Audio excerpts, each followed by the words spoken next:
Good evening, Chatham. Welcome to the February 25, 2025 meeting of the Chatham Select Board. Please note this meeting is being recorded and will be available shortly hereafter for scheduled and on-demand viewing on any smartphone or tablet device. If anyone else is recording the meeting, please notify the chair.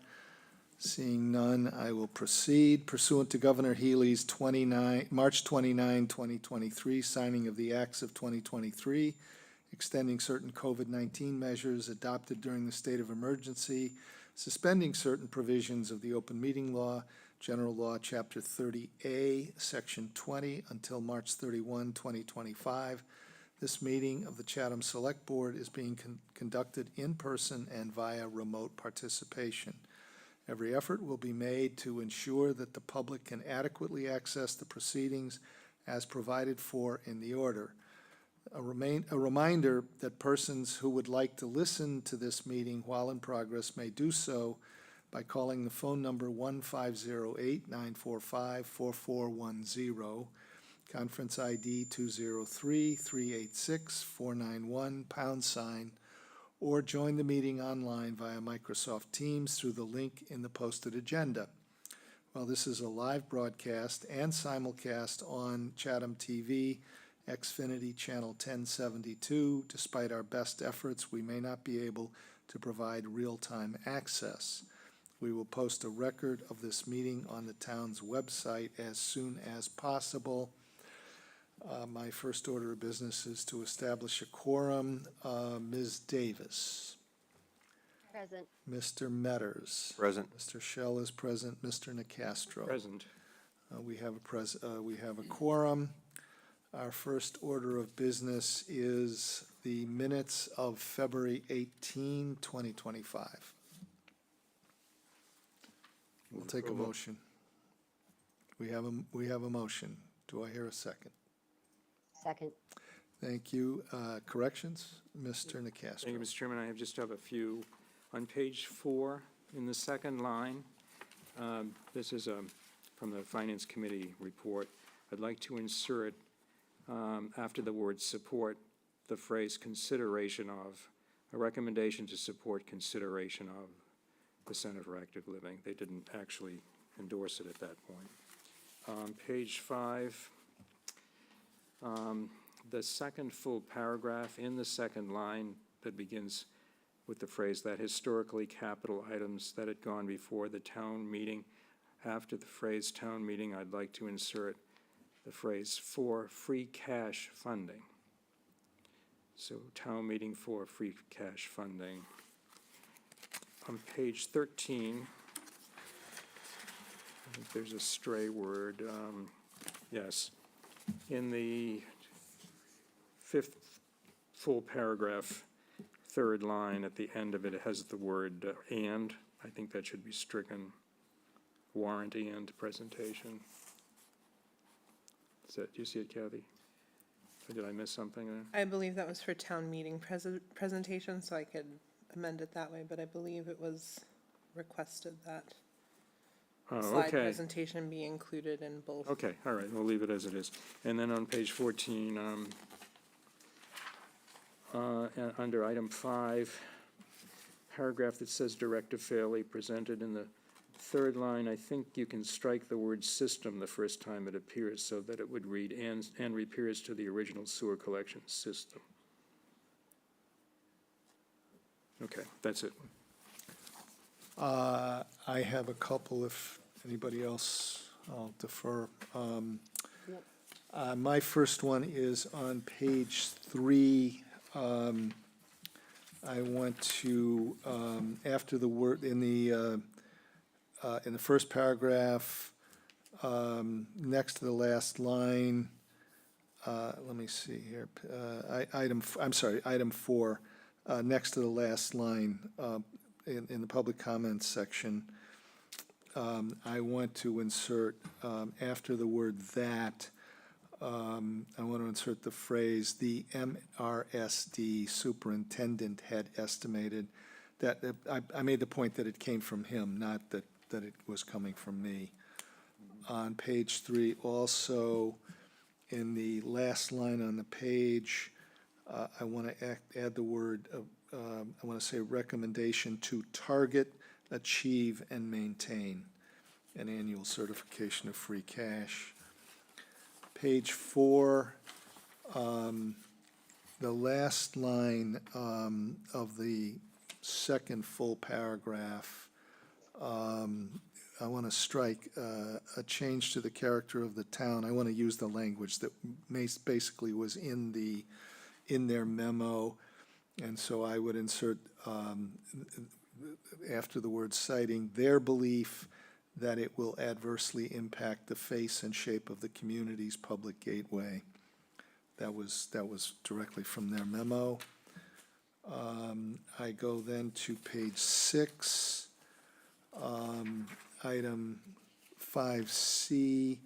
In that first paragraph, in the last line, I would strike the words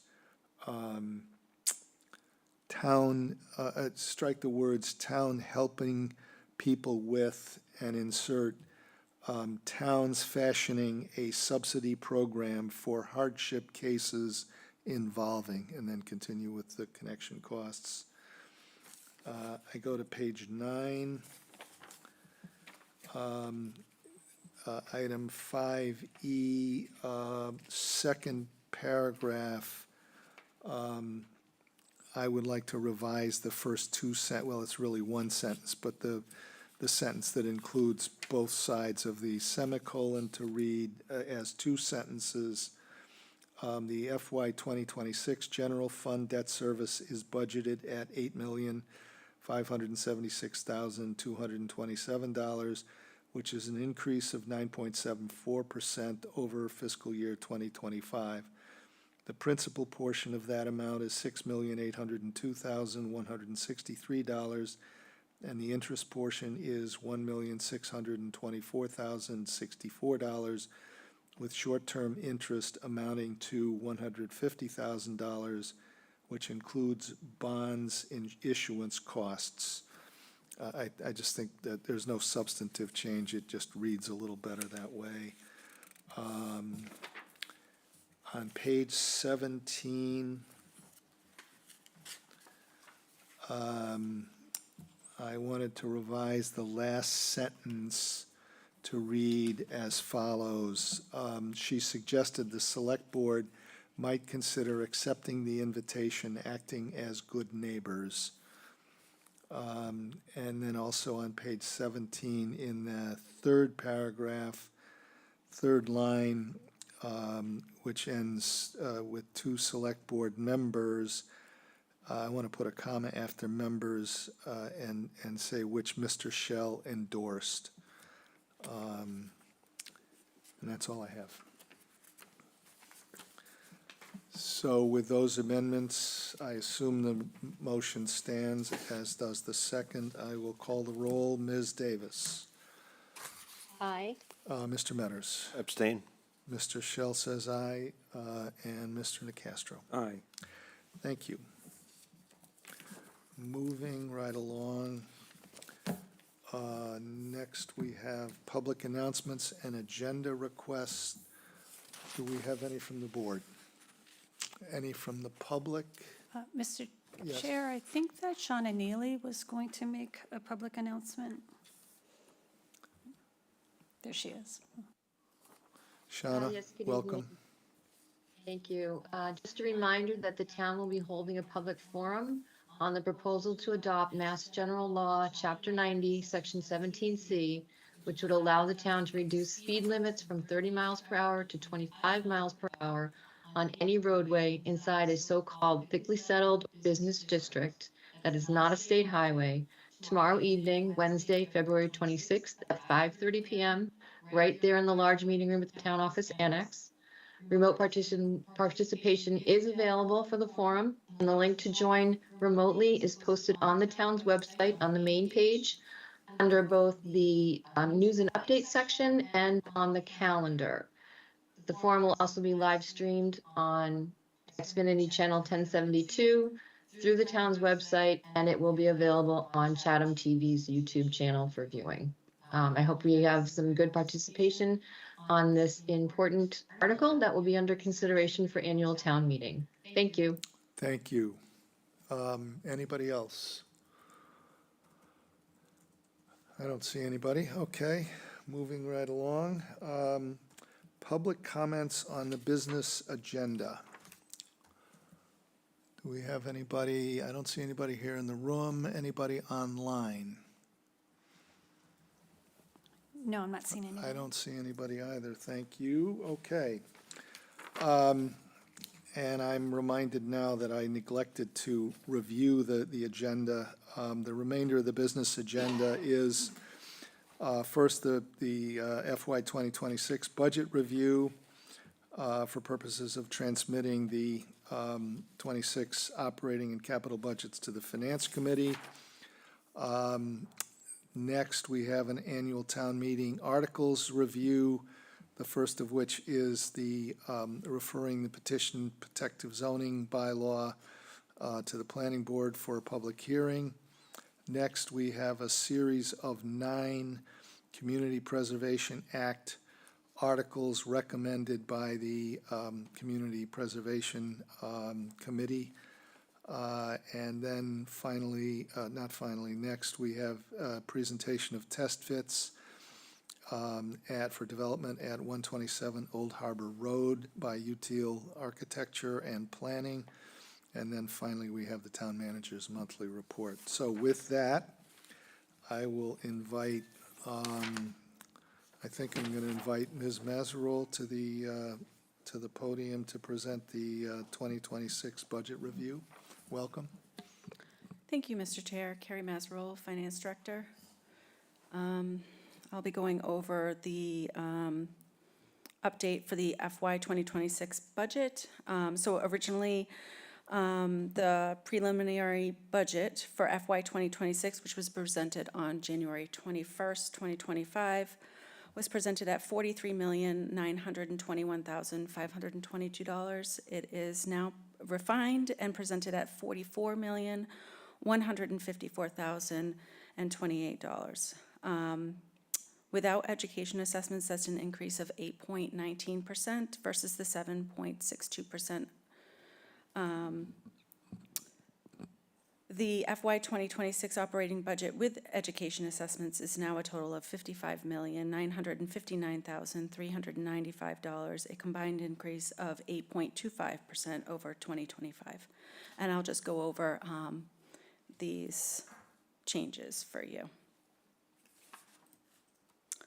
So like I just stated, the operating budget is presented at $44,154,028 without education, for an increase of $232,000. And this is due to the retirement assessment that we received just recently in February. Is that an increase in the retirement assessment itself, or we got something that we had nothing for before because we didn't have the assessment? We didn't have the assessment, so it was just an estimate. So, yeah, we received the information, and this is the assessment this is an increase to the assessment. So this kind of goes over what we have for FY 2024 actuals, what was voted for 2025, and the proposed budget for FY 2026 budget. So we've gone from $35,908,000 to $40,812,000 to $44,154.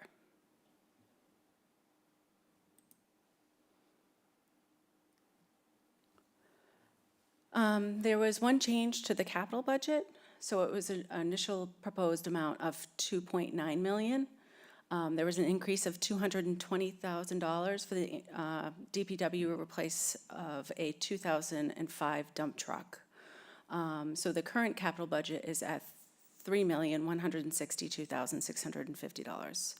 We're actually using a article from last year that was approved for a roll-off truck in the amount of $300 and I'll just say $61.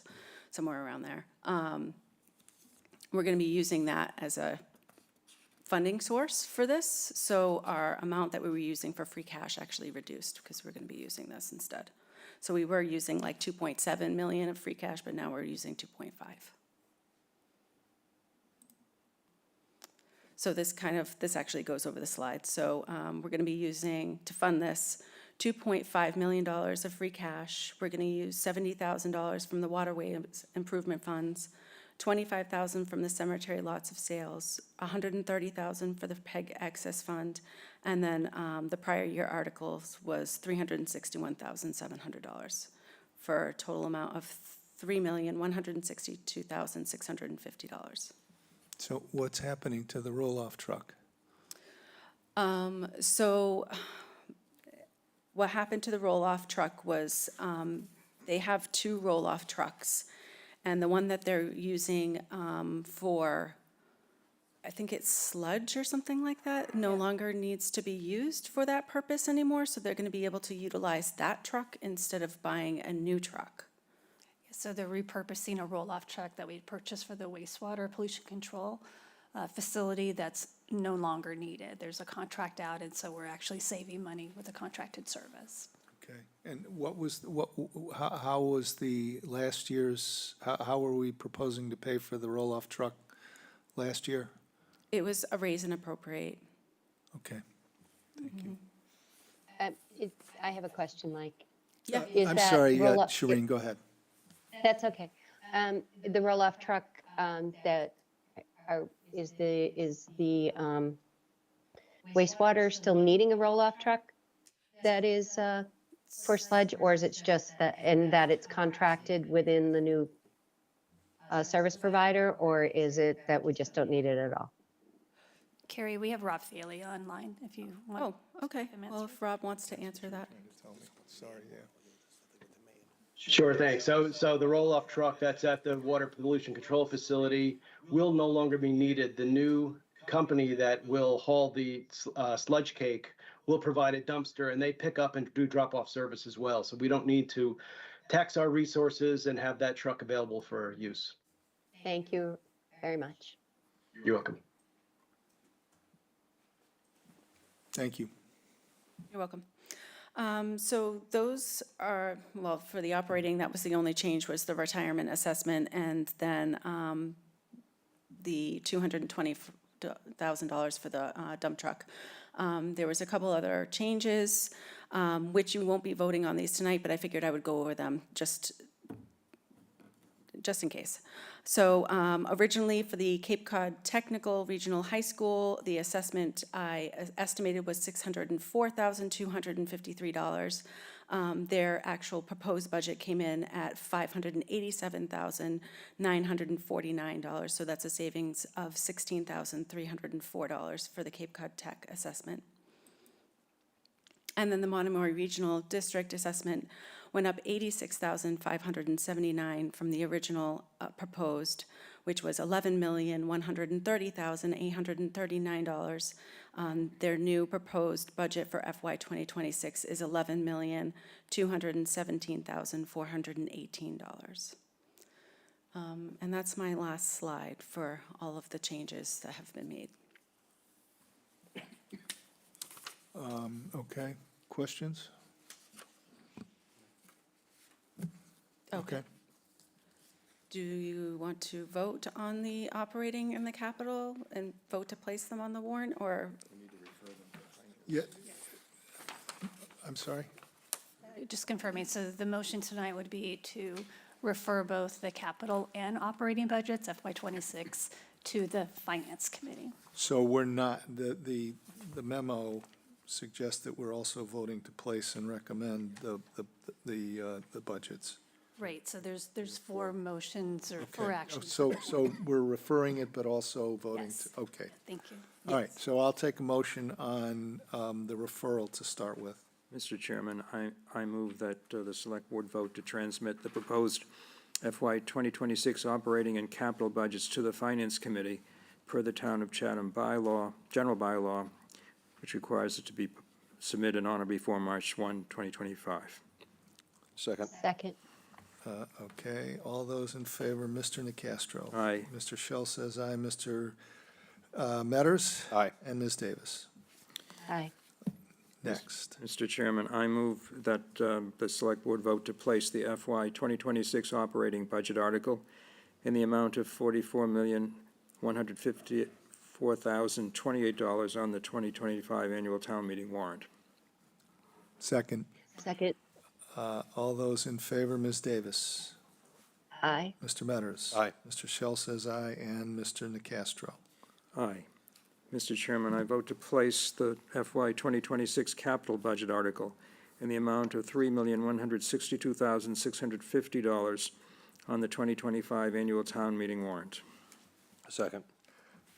All those in favor, Ms. Davis? Aye. Mr. Nacastro? Aye. Mr. Shell says aye, Mr. Metters? Aye. Mr. Chairman, I move that the Select Board vote to recommend the following 2026 budgets to the 2025 annual town meeting warrant. A, the operating budget in the amount of $44,154,028, and B, the capital budget in the amount of $3,162,650. Second. All those in favor, Ms. Davis? Aye. Mr. Nacastro? Aye. Mr. Shell says aye, and Mr. Metters? Aye. Thank you. Great, That's thank it. you. Thank you.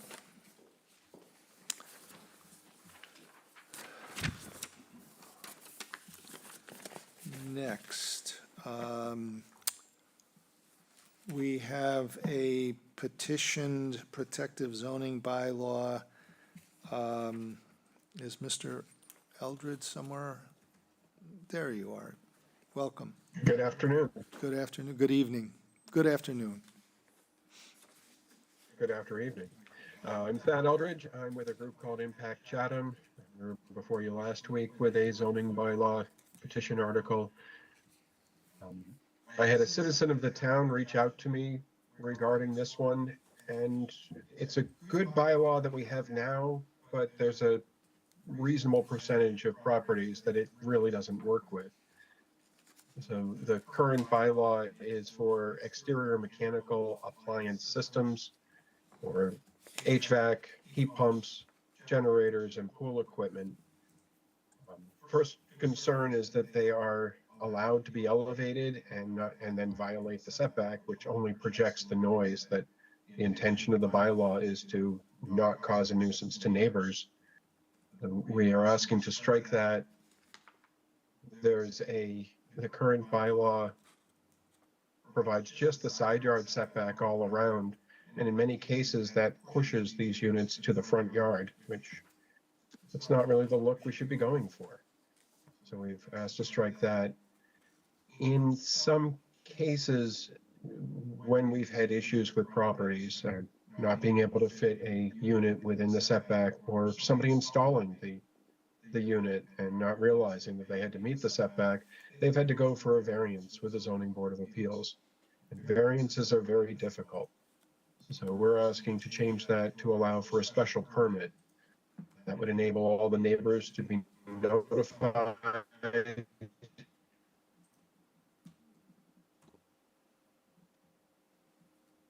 and public records. If there are any questions, I'm happy to answer them. The last word that we heard before you sort of broke up was allow the neighbors to be notified. Was there anything of substance after that?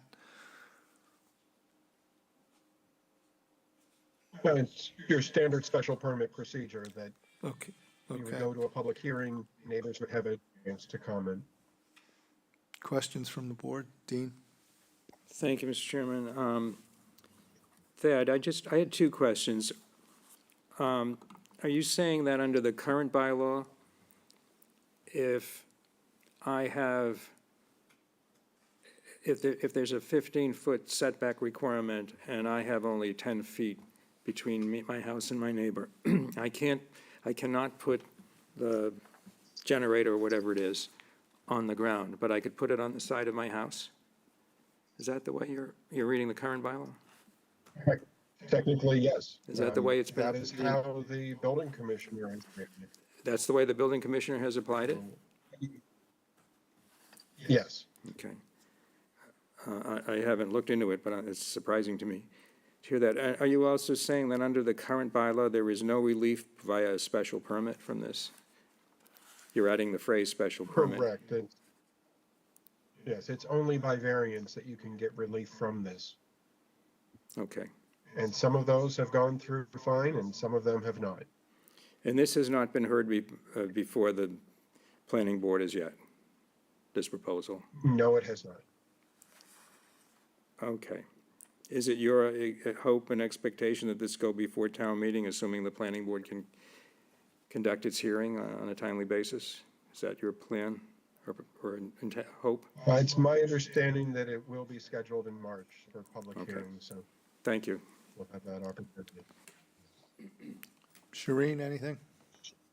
No, I was just going to make a motion. if We'll That's take, okay. I'll take a motion. Okay. I move that the proposed protective zoning bylaw amendment be referred to the planning board for a public hearing. Second. All those in favor, Ms. Davis? Aye. Mr. Metters? Aye. Mr. Shell says aye, and Mr. Nacastro. Aye. Thank you, sir. Thank you so much.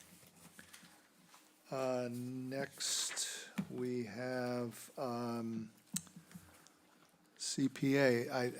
I think this is you, Mr. Tennyson, am I wrong? You're right. Okay, welcome. Nice to see you.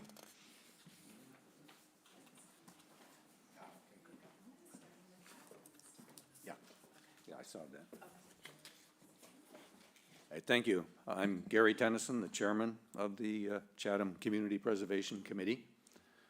This year, as you can see, we're recommending 9 warrant articles for the town meeting that come to a total of $2,358,035.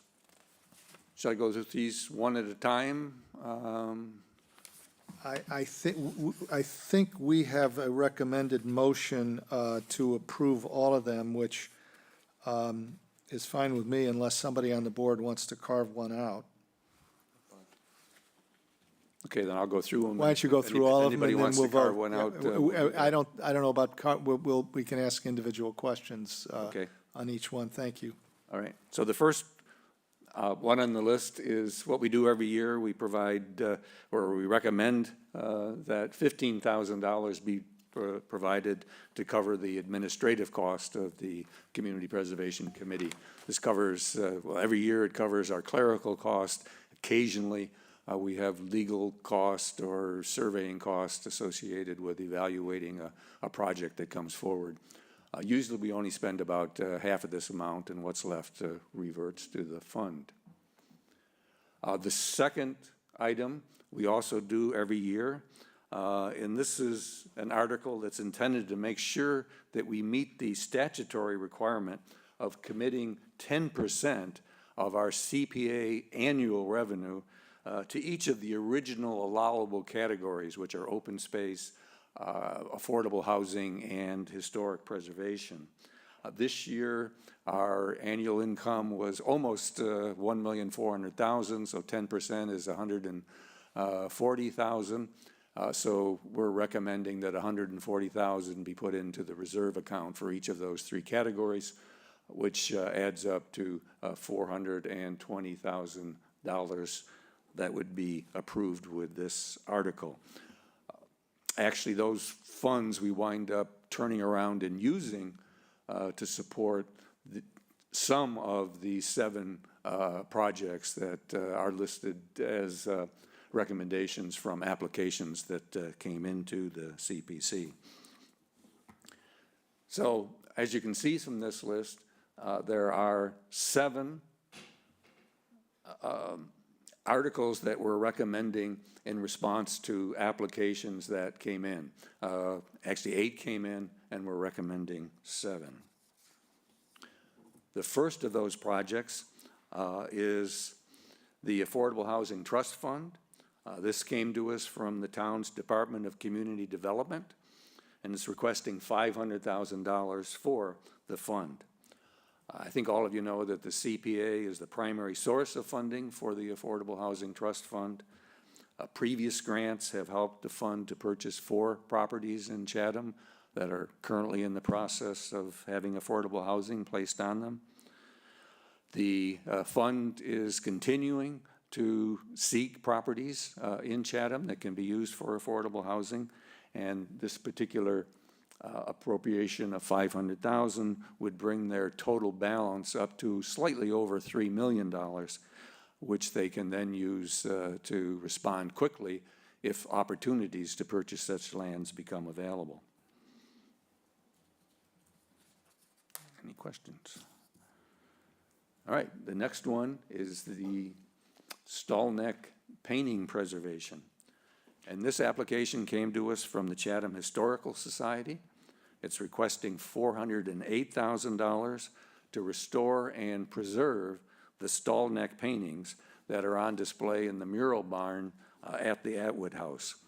These paintings are beginning to show their age. They're dirty. There's some peeling and some cracking. And they need to be cleaned. They need to be professionally restored, glazed, and reframed. And so the Historical Society has identified two professional firms, Dickerson Fine Arts and Back Bay Framery, that will be doing the work. They'll be doing the work in the off-season, and it's a tedious process, and so they're just doing some of the paintings at any particular time, and the remainder will continue to be displayed. I think, and the committee feels that these paintings are a real historic treasure in Chatham, and we strongly recommend that these funds be approved for their preservation. Yeah, sorry, do you know how many paintings we're talking about here? I don't. Anybody willing to make a guess? Is that the mural that, Yes. so, yeah, so there's a number of, I mean, they cover pretty much the barn. You know, Okay. there's, I'd guess 20 maybe. Okay, thank you. The next item is reconstruction of the Nickerson Historic Barn. And this application comes from the Nickerson Family Association, and they're requesting $275,000 for the reconstruction and preservation of a historic barn that was owned by William Nickerson II, and he was the son of William Nickerson I, who was the founder of Chatham. And the barn was built in the 1700s. A previous CPA grant of $300,000 provided funds for the very meticulous deconstruction of the barn, which was then located at 68 Shell Drive. The movement of those components to the Nickerson Family Association campus, which is on Orleans Road, and they have started the reconstruction process. This grant will support the continuation and hopefully the completion of that restoration and reconstruction of the new site.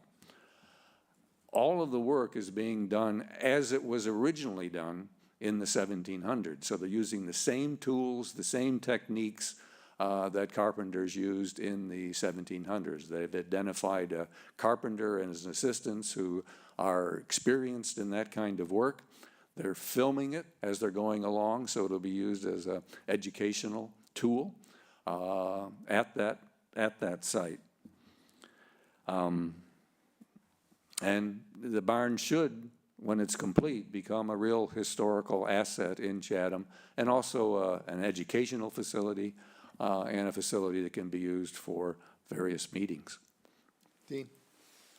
Gary, thank you for that. I just had one question. So the barn is going to be, or is in the ownership of the association, Yes. and the town has kicked in a fair amount of money, as you pointed out, over the years, and being asked to kick in some more now. What public access is there? Do you have to be a member of the association to go into that barn, to look at it, or is it available only to the public when there are special events? Do we know? No, it'll be open to the public. You know, the Caleb House, which is also on the Nickerson Family Association site there, is open to the public, and the barn will be as well. In addition to that, they plan on scheduling a number of events that will be open to the public. As I said, there will be educational programs as well that will be there. I should point out that there will be a deed restriction on the barn, which, first of all, keeps it as in that historic state, but that also basically makes it available for public use. Okay, thank you. Thanks. Go ahead. Okay. The next one is the Union Cemetery restoration. And this application came from the Town Cemetery Department and the Chatham Cemetery Commission. It's requesting $50,035 to restore 127 historic headstones at Union Cemetery. All 127 have been clearly identified. This is the second phase of a long-term project to restore all historic headstones in Chatham. And a previous CPA grant of $37,725 supported the first phase, which was done at Seaside Cemetery. And you have probably seen the results at Seaside Cemetery. As you drive into town and you look up on the hill there, what used to be a rather dull cemetery has stones that are kind of glowing white now. And the committee thinks that was quite a success. And we look forward to seeing the same results at Union Cemetery, and we recommend that this grant be approved. Dean? Thank you. I don't have any question. I just noticed there's an edit I think needs to be made in the motion, in the draft motion, that Mr. Tennyson will offer at town meeting. In the third line, it says undesigned. I think you mean undesignated. And then you probably want to capitalize cemetery division in the explanation in the first line. Okay. That's it. Thank you. Okay. The next article is the Salt Marsh Field Studies. And this application came to us from the town's Natural Resources Department and the Energy and Climate Action Committee. And they are requesting $140,000 for Phase 2 of field studies leading to a long-term plan for preserving Chatham's vital salt marsh ecosystems. The previous grant of $120,000 supported the field studies that are currently underway on 4 salt marshes along the Nantucket Sound. And this grant will support similar field studies on the 9 remaining salt marshes in Chatham. The results will provide a science-based forecast of the impact of climate change and sea level rise on the salt marshes and provide a plan for their preservation. The work is being done through a contract to the Center for Coastal Studies in Provincetown.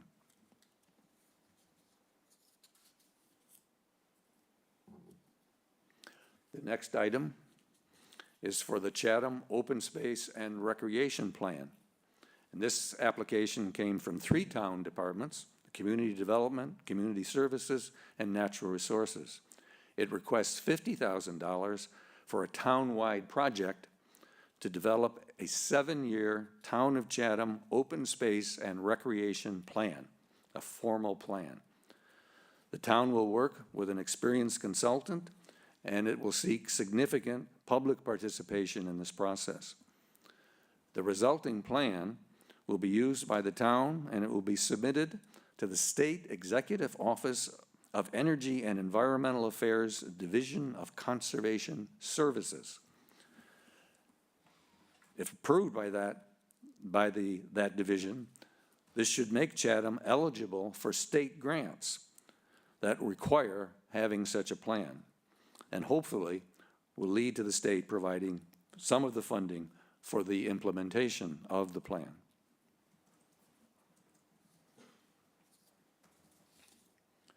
All right, the last article is for the Little Mill Pond Pier.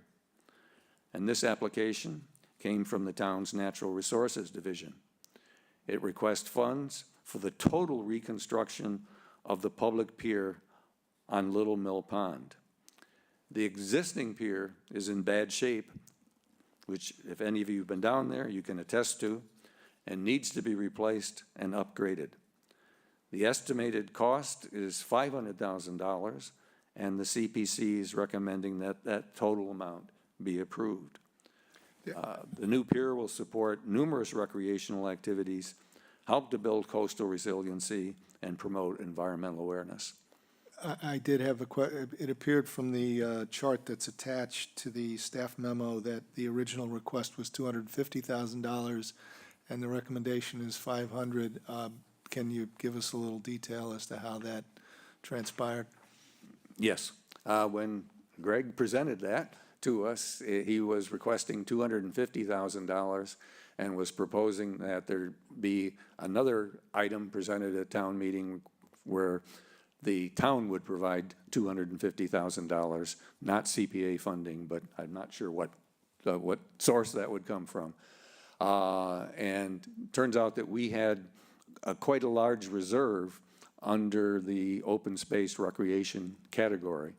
And since the funds were basically coming from the same taxpayers, in discussions with Greg, we offered to provide the total amount, and he very willingly accepted the CPC's offer. Got it. Thank you. Thank you. That's it.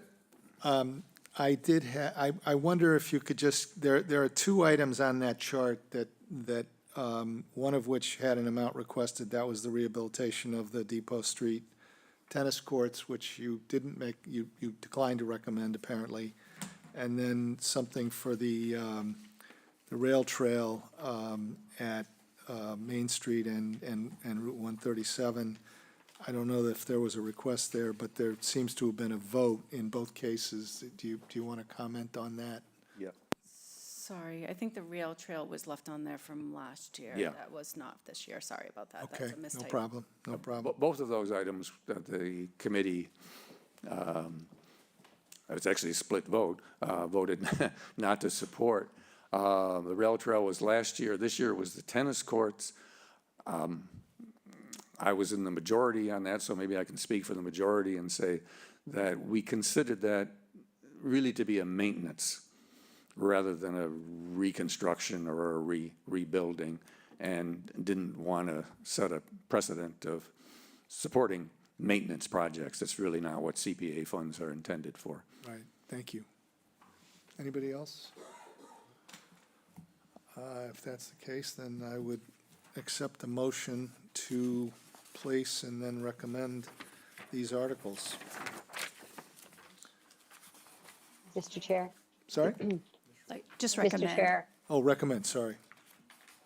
I move to recommend the CPA articles. All those in favor? Mr. Metters? Aye. Mr. Shell says aye. Mr. Nacastro? Aye. And Ms. Davis? Aye. I think that's it. Thank you. Thank you very much. Recommend? We just recommended, Okay. and apparently they're somehow or otherwise in place. Got it. Fine with me. Okay? Thank you. I think we are now up to the presentation of the test fits. I see Ms. McPherson here. Do you want to help us with that, Gloria?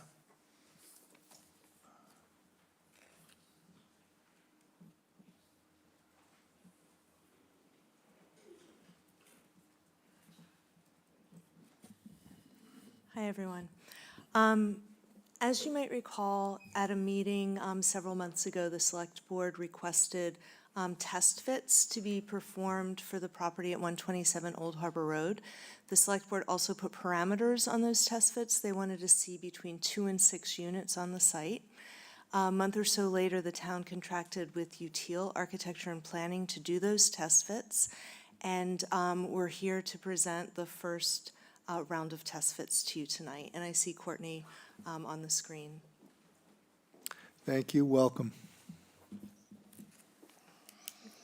Thanks. This is Tim Love. I don't know if you can see me too. I'm a principal at Util. Just to tee this off, you're going to see a lot of variations of how this mix of number of units work along the road, because I think it's very important that we get the scale right relative to the existing neighborhood scale and the kind of character along the road. And so there's a kind of art here about making this mix of buildings that you're going to see look organic and almost like they were always there. So maybe that's the lens that we could all use as Courtney goes through the different schemes. I don't know, Gloria, if that's a good introduction to what they're going to be seeing tonight. I think that's a great way to put it. So with that, I'll turn it over to my colleague, Courtney. All right, thank you so much, Tim. I'll just share my screen. Just for a little intro about me, I am an urban designer here at UTL, and I am project managing and designing this project. And Jesse Yang is also here, and he's also helping through the project management and assisting with the design. Is everybody able to see my screen? It looks great. Yeah, everything's very tiny, but it's all there. Okay, perfect. Okay, so I just wanted to give a broad overview of what we're going to be showing. So first, we have the existing conditions, which I'll walk through, and then we have 12 different scenarios that we will further walk through, which are all within their own categories. So just to zoom in quickly, again, we have the existing conditions. We have 3 options for reusing the existing structures, which are then broken down into 1 option in the current locations and 2 options in new locations. We then have 3 options for new 2-unit scenarios, 3 options for 3 to 4 unit scenarios, and 3 options for 4 to 6 unit scenarios. And from here, we'll be selecting a couple of these and developing them a little bit further for the next select board meeting.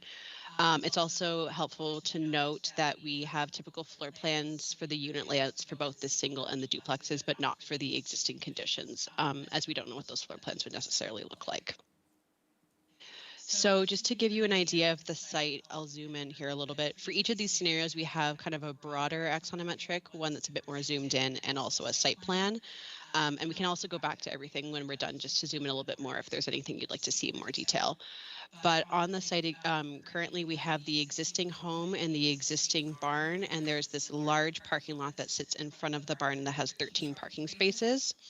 At the back of the site, there is also a swale that has its own setbacks. So we've taken that into account as we've been doing these test fits. The front setbacks is 25 feet, the abutting setbacks is 15 feet, and the parking setbacks, there is none. So the total lot area is just over 40,000 square feet. And again, going into the existing home and barn breakdown, the existing home has over 2 stories, has a max height of 29 feet. And it has what we were assuming to be 3 bedrooms with a combined 13 parking spaces between both. We're also assuming currently that the barn does not have any bedrooms in it. We're assuming that it kind of is like an open floor plan. So going from there, there's the first idea of reusing the existing structures within their current locations, where we only are requiring 4 parking spaces instead of 13 because each unit would require 2. It's unclear to us right now why there might be 13 parking spaces, but this can be brought down to 4 within the existing zoning. One thing that I will note, and this will carry through for all of the examples, is that this example currently exceeds what is currently zoned as R20, which is 2 single-family dwellings on a single property, and would require special permit, which is an affordable apartment incidental to a single-family dwelling. So again, these are just within. Excuse me. Both enlarge this. Yeah, And also, Yeah, could for we sure. increase the volume a little bit on? Oh. Thank you. I can try to speak up a little bit too, if that Yeah, helps. That would be good, thank you. Yeah, it's loud on our end, so it might be also the speaker through the. Can you hear us better now? Yes, it is. Okay, that's perfect. We're in a new space as well, so I'm getting used to the acoustics in here. So, does this size kind of work a little bit better for you guys? Yeah, that's good. Okay, perfect. So again, these are both within the existing spots. Most of what's changed here is that the parking has been limited down to 4 again instead of 13. And going to look at the existing barn, this can then be renovated to allow for bedrooms inside. So the next option is reusing the existing structures but moving them to a new location. So for this, the existing home stays where it is and the barn is then moved. This also currently is exceeding the R20 zoning and would require the same special permit as the previous one. An advantage of this, however, is then splitting up the parking. So you have 4 spaces within tandem parking. Again, pretty much same breakdown as before, where the existing barn that's relocated is renovated to allow for bedrooms to be placed inside, and this is what that site plan would look like. And the advantage here is that it then opens up the rest of the site as open Yep. space. Yeah, so you're able to have this large open space to the north side of the site, which is different from where we are then splitting up the site into 2 20K square foot sites to adhere to the R20 zoning. Another, sorry, down here. These are also tandem parking spots instead of a large combined parking space. And again, this is the existing barn that is being reused and renovated to allow for bedrooms inside, and this house remains as is. And I'll just scroll through just so you can see a bit closer up. And then the site plan. Again, I can go back to any of these as we reach our discussion point for more clarification. So the next option is the new two unit options. So these are pretty similar to how they're placed where we're moving around the existing buildings, but the units are a little bit smaller because of the floor plan design. So similar to what I was discussing with the moving of the 2 buildings is that these exceed the R20 zoning, but would require the special permit. And these are 2 new 3-bed units that both have tandem parking. And again, as Tim said before, this allows us to free up the north side of the site if it is wanting to be split into 2 separate sites to allow for further development on the other side. And again, we can jump into this a bit more, but we have just pretty much a base floor plan layout for how these units would start to look. The next moves this to the north side of the site instead of on the south side. It again exceeds the R20 zoning, but instead of having 2 tandem driveways, you have all of the parking combined. This option, however, does involve the removal of one existing tree. One thing that we were trying to do with these test fits is maintain a lot of these trees. So all of these scenarios are trying to fit in a way where all of the trees are being maintained because they do seem to be historic trees. So any of them that do end up removing a tree for the drive aisle have been noted, but otherwise we've tried to slot everything in strategically to mitigate this. It might be worth chiming in with this scenario if you zoom into the image of this scheme on the far left, Courtney. Yep. Is that whenever we've been arranging these houses or 2-family buildings, we're arranging them looking at the patterns of the existing buildings along the road and across the street. And so we just like the pattern where one house was turned one way or the other because it picks up the rhythm of the existing structures. And it's back to my kind of introductory comment that we're looking for solutions that provide housing here, but create a kind of consistent look and feel along the road. So if, It's also, oh, sorry, go ahead. I'm sorry to interrupt, but No. you made a comment earlier about the portion of the, where you had both buildings either existing or new, all the way to the left, leaving what was at one point referred to as open space, and then at another point was referred to as an opportunity for future development. I suppose both of those can be true, but to what extent does one or the other drive the, what I'll call the design impetus? I think it has to do with decisions about land banking part of the site for a future decision, I suppose, versus near-term decisions. I mean, I think that's one of the issues that can be discussed in terms of the pros and cons of all of the scenarios. Okay, thank you. One thing that I was just going to add on to what Tim was saying about the character of the site is that these units that we're showing in the yellow that will carry through for the rest of it are massings just for now. So if you were to actually take one of these scenarios and develop it further, you would start to see articulations like dormers, windows, like jut outs in the facades. Like these are pretty much the simplest massings that we could produce to show you kind of how these would be put on the site. But you can see like the context those would be taken into account to further develop each of the units. But I just wanted to point that out in case there was any questions of further character. Okay, so again, these options are very similar to the previous because it is still 2 units on the site before we dive into the 3 to 4 and the 5 to 6 unit scenarios. So again, these ones are splitting the site into 2 20K sites, which allows us to adhere to the R20 zoning. And then that also splits up the parking into 2 drive aisles that have tandem parking. And again, similar to what Tim was saying is like rotating the units. These could have both been units that are facing like the same way as like say this unit or say this unit, like they both face the same way. But we feel it's most advantageous to start to break that up to allow for this kind of character that Chatham has along this road to be carried forward.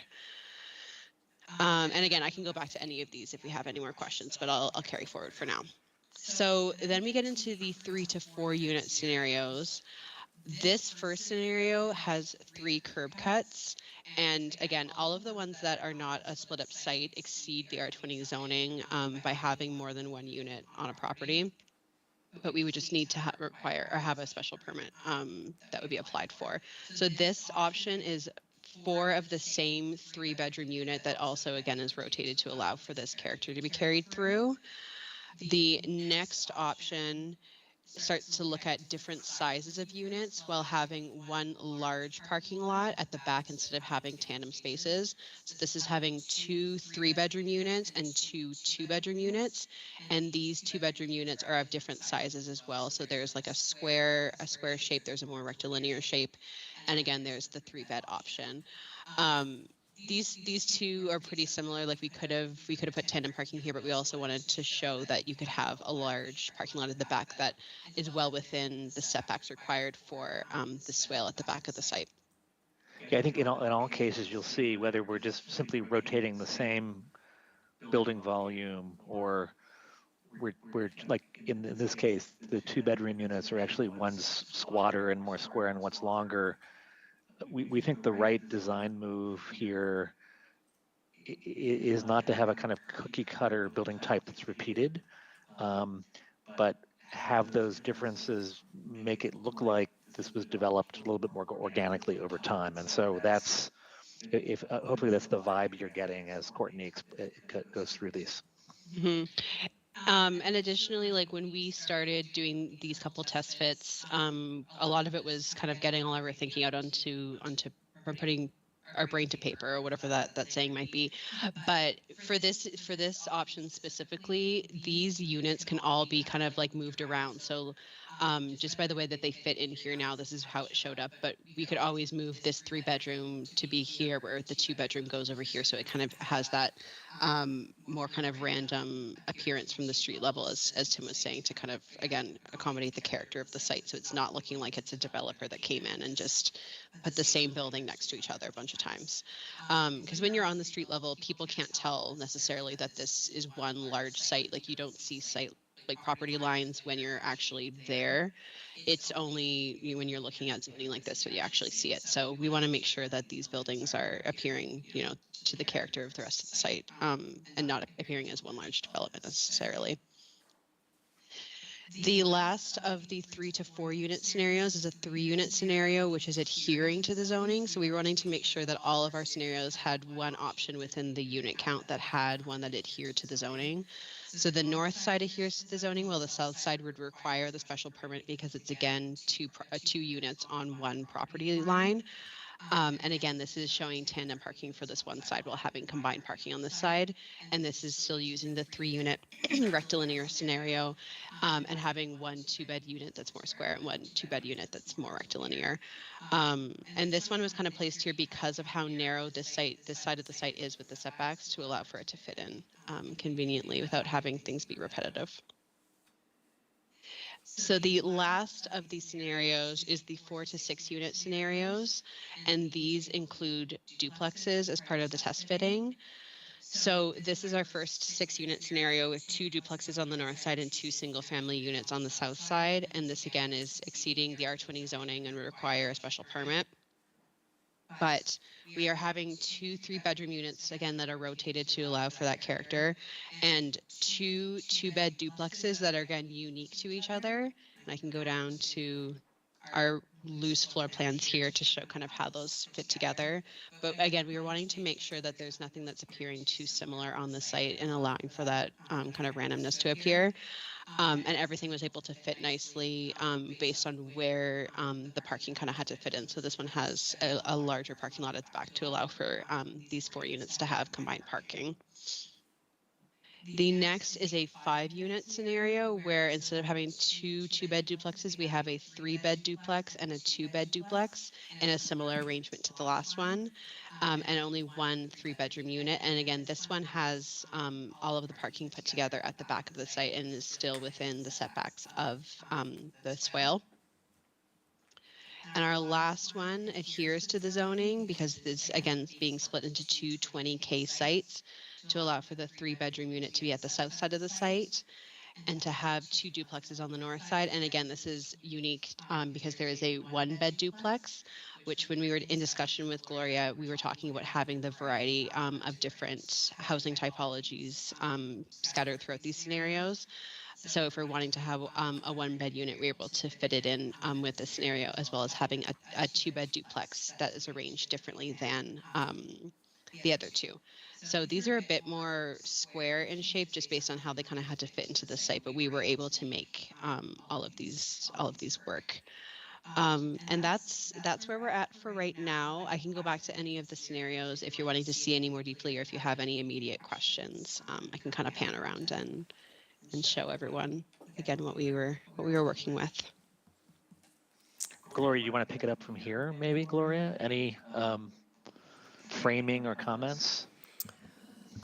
The only thing I want to add is that I know that Courtney was talking about special permits, but there's always the option when you have more units than are allowed under zoning to do a 40B. And there are various different ways that you can do that. And especially when you talk about dividing the site into 2 20,000 square foot lots where one could hold 1 unit by right and the other one could potentially have, 2, 3, or 4 that are affordable. So I just wanted to put it out there that you could include affordable units through 40B, or you could, just maximize the site based on the R20 zoning. So if I can just maybe refine that a little bit, the R20 zoning contemplates splitting the site into two lots, am I right? That's correct, because Okay. the overall parcel is a little bit more than Yeah. 40,000 square feet. Okay, so I just want to follow up. Assuming we do that, are we saying that we can build any one of these with a special permit? You could build either one of those with, by right, if you just did a single-family house on each Understood. lot. Or you could do both by using a comprehensive permit for affordable housing, or you can do one or the other.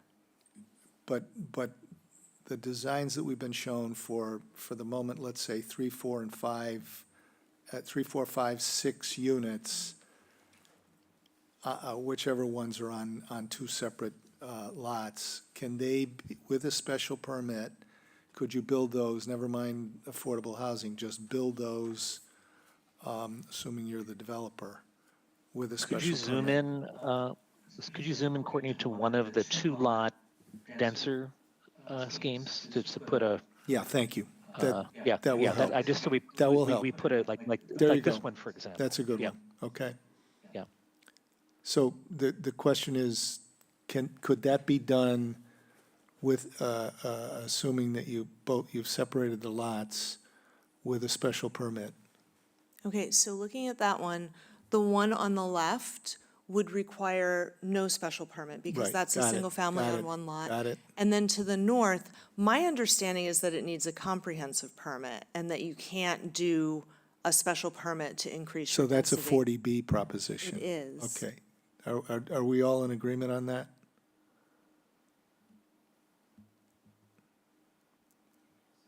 I guess silence is, Yes. Tim, did you want to weigh in on that?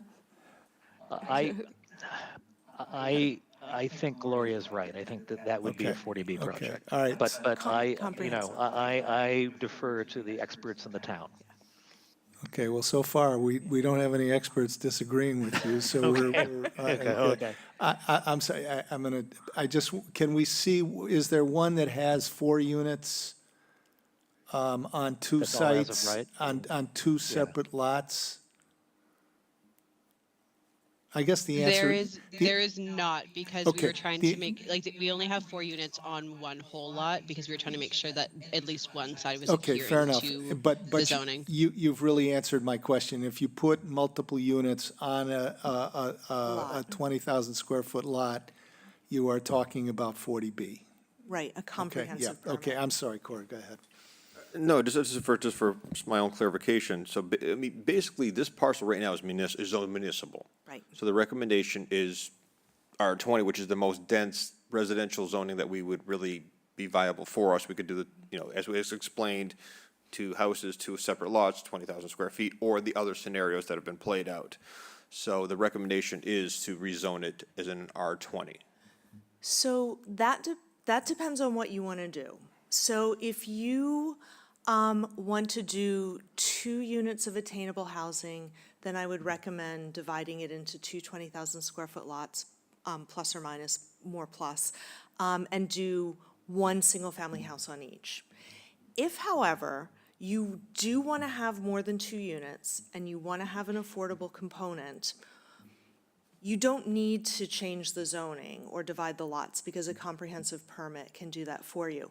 The other option is divide the lots, change it to R20, divide it, have one that's just developed regularly, which is probably more attractive to a developer, and then on the other one, do a 40B.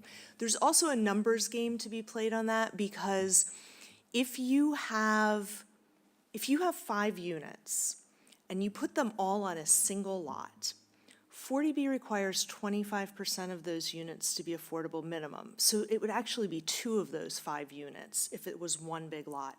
If, however, you do a single unit on its own 20,000 square foot lot, that's by right, then you have 4 more units, then 25% is only 1 affordable. So in that scenario, by dividing the lots, by doing the 20,000 square feet, by having 1 by right, you have 1 out of 5 affordable as opposed to 2 out of 5 affordable. Well, but just, forgive me, I just want, on your 5 hypothetical on 1 with a 40B, you could have a payment in lieu, could you not? Not under 40B, So and we you don't have to have get it. over, you have to, so Yeah. that, as a matter of fact, you have to have 2 are affordable in that scenario under 40B. You would, because 1 out of 5 doesn't hit the Yeah, 25%. okay. Yeah, so there's all little, like, numbers games that you can play with how you want to do this. I mean, there are also development advantages to doing, like, an individual lot with an individual house, because that's going to be, worth more, so it's probably easier to develop and sell. Profits from that can be, like, turned into the other ones easier. You get a little bit more variety, right? You've got 2 different development entities, Yeah. with design guidelines helping to not make it look like one project. So I think, Although I don't think any of these look like one project. I think that they look like they fit in with the pattern of all of the existing buildings on the street. Like, I think when they're done, that no one would really know that, they weren't there for years. right, One thing I definitely Totally agree. want to make sure we're solid on is because I remember earlier conversations, but we've had these conversations on 127 Old Harbor Road for a fair amount of years. And we talk about numbers. There have been questions about the actual square footage of the lot, the assessors, the card, et cetera. Are we absolutely certain? Have we verified the acreage or the square footage of this parcel? Because there's been suggestions that there's a discrepancy in the data. So we've never surveyed this lot. We've never divided out that 40,000 plus square feet. We did a rough line for town meeting. We said that it was slightly over 40,000 square feet. When we do finally survey it, we'll make sure that what we carve out is 40,000 plus, 50 square feet or something like that. So we're certain that we end up with two lots. But the lot hasn't been pulled out. So that's why there's a discrepancy in the assessor's records. It's still officially and legally part of the overall parcel. But if you're going to subdivide it and rely on 40B for one side of it, you only really need to get one for sure 20,000 square foot lot. Is that not correct? That's true. Good for a moment. Dean? Yeah, thank you. I got into that whole issue a few years ago, and Mrs. Aikman, who is not here at the moment, she was, pressed me on it. And I spoke with the director of assessing, and she said, until you get a survey, you're really not going to know the difference. I just want to sort of come at this kind of at a higher level. I have a couple of questions. And some of my comments may go beyond the physical sketches, which I appreciate. But I think we're going to have to make some determination to give guidance to the staff and the consultants. And I think some of the points that I want to raise should elicit some information in that regard that would be helpful. I'm assuming, I know that the first couple of sketches dealt with the existing structures, but we heard a presentation from the building commissioner recently, and the house itself, to me, is a candidate for absolute demolition. I just don't see the town or anybody wanting to put money into that building. I mean, it's true, you can save anything if you're willing to spend a fortune on it, but, so I'm sort of assuming that goes. Maybe you can do something with the barn. If the case had been different, then I probably would be inclining toward, keeping those two structures and doing something with them. But that leads me to wanting to try to serve two goals. One is having a development that is in keeping with the character of the general neighborhood, which is what I think the consultants are proposing. And the other is to try to maximize, within reason, the number of units of housing that we can put on that property. I did have one question. From what I see, I went over there again today to look at it. I didn't realize there was a plaque on them. I've never seen that plaque before. It's on the other side of the house. It says, donated to the town for an additional as an additional playground for the students. We're talking about using that potentially for that area. We're not preserving anything as code of playground, are we? In any of these? The assumption being here that we're using it all. You mean the actual playground structure? We're not. No, I'm just saying that plaque is on a portion of the property to the left of the Right, house. yeah. Which says this was dedicated by Mr. and Mrs. Ellis as a playground. But we're assuming we're going to be using that area, that part of the property is a candidate for the development. So in many scenarios, yes, that portion of the property is used for housing. Not in all of the scenarios, though. Okay. I think you'd have to, I mean, it would be unlikely, no matter what, that it's going to be a playground in any sense that we would think of as a playground, I assume. I'm assuming that, yeah. there's an existing playground, and Exactly. that's staying. That's on the Right, school. exactly. No, right. no addition additional playground. Right, that, I just want to be, Yeah, and I I'm wanna not make that clear. proposing that, I'm just no, trying to I understand it. want to be clear about that. The Yeah, existing no. playground, is that on the school property? It is, yeah. Okay. I mean, there could potentially be something clever, like maybe on the left-hand side, you maintain like a little 10-foot footpath. Yeah. And put the plaque there so people can actually walk up to the playground That would be way. nice. Like, Something I would that. never, propose that we Yeah. eliminate the plaque. And actually, in some ways, it might be nice to bring it closer to the street so people can see it when they walk by and then walk back.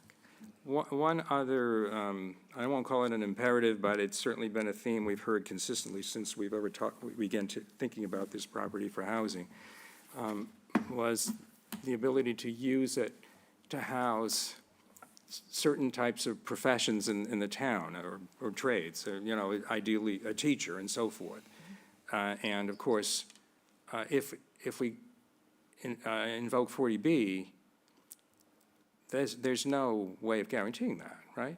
So not with the affordable unit. But if we But went, with the other units, you can, and now with seasonal communities, if the town votes at town meeting to accept the seasonal communities designation from the Affordable Homes Act of 2024, Section 32, there are a lot of things that the town would be able to do that we've never been able to do before, that no town has been able to do.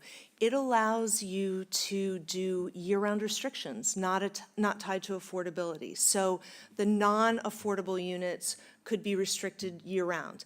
It allows the town to expend funds to develop housing specifically for municipal employees and to groups of employees that are explicitly mentioned in Section 32 are teachers and first responders. So I think that before the Affordable Homes Act and seasonal communities, we would not have had this kind of control or ability to do something like that. and that would attain, under that act, even if we went 40B here. Correct, because that's only the affordable unit that has to go through like. And I think we've been asked by the partnership to put something on the warrant You to are. accept it. Apart from that, if we were just going attainable, we can do anything we want, right? True. Okay. I guess I just wanted to make one last comment. Well, I wanted to ask about local preference. Okay. If we are purely attainable, we don't invoke 40B, whatever scheme we choose, are we limited by state local preference rules? So there's no local preference for anything other than affordable units. So if you do 2 attainable units, there's no, local preference. And if you do a project where 25% are affordable, there's local preference for that. Unless you only have 1 unit, then you can't use local preference for it because it would be 100% as opposed to the 70% max. Yes, and local preference, as we know, requires some approval from the state. It to meet does. certain standards. But I think that with seasonal communities, there's so much flexibility to do the kinds of things we've always been talking about doing, but the kinds of things that until now haven't been legal. And, but so if we were to simply have this as an attainable project, and putting aside this flexibility under the new act, the town of Chatham, if it wanted to, I think this is correct, tell me if I'm wrong, because you know this better than I do. Town of Chatham could put a structure there and say, we're going to rent this or we're going to sell this to someone who lives in Chatham or works in Chatham. We could do that, right? Only if you adopt seasonal communities. Well, that's under 40B, but if we're not using 40B. No, not under 40B, because otherwise you run afoul of fair housing law. Like, the town can't be a landlord and then self-select Okay. who they want to rent to unless you have the ability to put those year-round restrictions on or actually Okay. create housing for first And responders. that's even on the attainable side, because of the Yeah. fair housing, okay. Yep. I guess my just general comment is, I'd like, and I don't know what the number is, but I'd like to see fewer structures on the property, where the structures, whether it's condoed or rented, accommodate, at least one of the structures accommodate more than one unit of dwelling. Rather than having 4 or 5 structures on that property, which could probably. Can you go to one of the bottom row, like maybe this one, Courtney? These are two unit buildings and one single family. Yeah. And this is the scenario that Gloria was framing, in the answer to a question earlier in the conversation, that in a way, those could be 2 projects, one single family kind of workforce house, and then two unit projects equaling 5. And I think if you go, Courtney, to the left, to the zoom out of that one, and you look at some of the footprints of some of the bigger rambling houses and the other kind of attached structures, those duplexes, and we could bring the haunches of the roofs lower so that, that's a roof on top of 2 stories, but those could come down with dormers. In terms of the volume of the buildings, that they're very compatible with the rest of the road. How many curb cuts do you have in that one? 2. Just 2, yeah. Yeah, I wouldn't like to see more than 2. I mean, I was actually looking at one of the earlier ones that had a total of 3 units and 2 structures. But anyway, I'm open to considering, multiple structures, but I don't know how far along I'm wanting to go at the moment. It's hard to tell because these all look like monopoly houses except that they're yellow, they're not red. green, and we're red. They Yeah. look like they look like the Monopoly hotels. They don't look like the Monopoly houses. Thank you very much. Shireen, do you have anything you would like to ask or say? Yes. I just wanted to make a couple of observation comments, and Dean, yeah, you're right. That was my first thought. It did look like we're a monopoly, but in saying all that, I really appreciated seeing the designs the way they were and the respect for the eclectic nature of the neighborhood. It's, any one of these scenarios does keep into consideration the character. Across the street, there's, like a farmhouse with a small cottage behind it and several outstructures and whatnot, and homes that are closer together. So I'm really appreciative to see that kind of design coming forward, and I'm really, really happy about that. As far as the idea of breaking out the lots and how many units to go with, I'm leaning, always leaning to its best case scenario as far as, trying to do as much as we can without overdoing it. However, I'd be very amenable to seeing, a scenario like Dean had said, and keeping it with 2 curb cuts. It looks like we have, this has been set up to have a lot of open space in the back. I don't know the square footage per se, but, it seems like there's a bit of land back there for play. So yes, it could be considered, playground area if there's families there and whatnot. Good places for gardens and just general good space in all of it. It's a unique area of town, and I think this is being well done as we plan forward. I don't really have a set concept in mind. We're just in the beginning of the process, I feel. And that's what I have. So I certainly agree with virtually everything that Shireen said. I would not have used the word maximize, but having heard Dean use it, I feel, well, I'm going to put it in, I'm going to say it a different way. My reaction here is that, let me start by saying, forgive me, but it always in the back of my mind is, how do we pay for this? How does this get done? Where's the money coming from? And that should not dictate what we do, but it's going to be an influence, like it or not. And so for that reason, that the first consideration in my mind that is somewhat influenced by that is the the two-unit alternatives, which basically, whether it's the existing, the existing buildings or new buildings, to me, those are basically, I mean, we're just, you know, we're developing that the same way you would develop any other site. You're not really thinking, I mean, you could be, but basically, you're not really thinking about, you know, using the site at least somewhat for either affordable or attainable housing.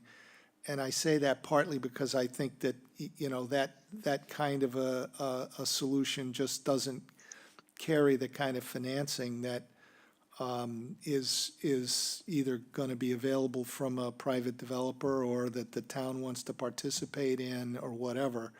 So, you know, if those are the desirable results, I kind of fall into the category of saying, well, let's sell the property and let somebody else figure this out.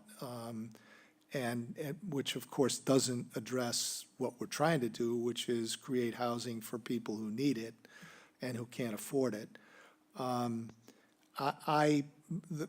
One of the factors in my mind, and by the way, I want everybody to understand, I've driven by that a bunch of times, I've walked it, I've looked at what that area looks like, what the surrounding buildings look like, homes look like. This needs to fit right into that area in a way that, as Gloria was saying, doesn't look like a development and looks like it's been there for a long time.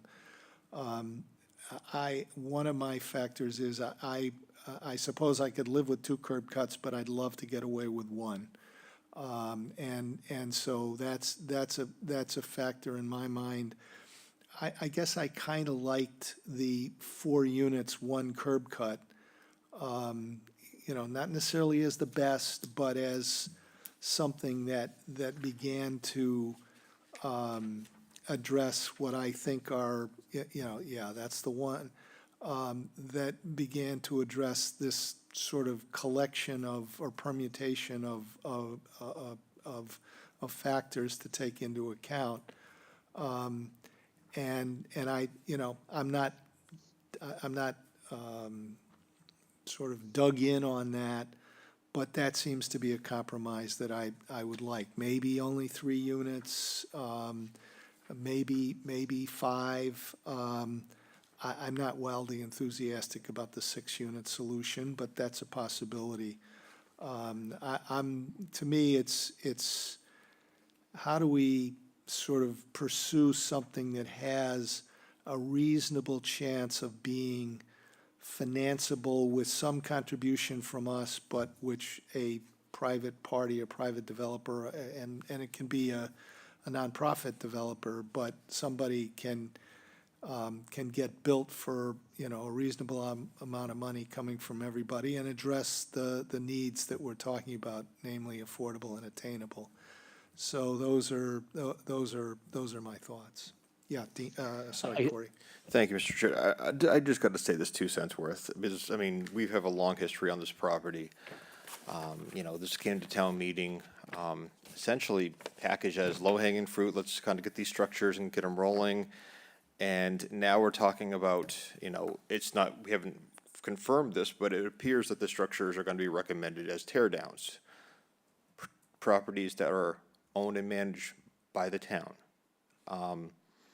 So we're talking about removing very historic structures with a plaque on it. I mean, you're very well aware of my philosophical position on the intent of the property from the donor, and the legal opinions that brought us to the fact that we can move forward on this project. And now we're looking at tearing down these structures, whether it be 2 units or 4 units. It's hard to have a great feeling about it. I'm not knocking the affordable housing components that are being proposed. We definitely need it, and I have no problem putting it there. But we're so far away from what we pitched at town meeting that I have philosophical issues with it. You know, it's going to land where it's going to land, but we can't be dismissive of that. I mean, you know, I can't, as a custodian of the town, you know, being on this board for so long and knowing that this town, you know, this property was under our ownership and management, and we didn't care for it, and that doesn't feel good. So I don't know where this is going to land. You know, hopefully as constructive as possible, but I want to keep it in the character of the neighborhood as best as we can.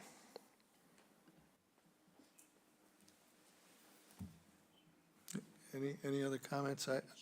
Oh, I'm sorry, Shereen, yeah.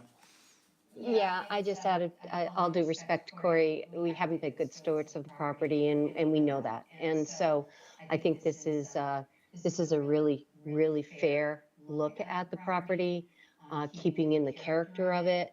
I think we are moving forward in a way that offers opportunity for some much needed housing. And I hope at some point that you'll be able to find your way through this. Yeah, Dean. I just want to say, everybody knows that Corey and I think, have shared the same position on this historically. And I still stand by my position in opposing this, the use of this for housing.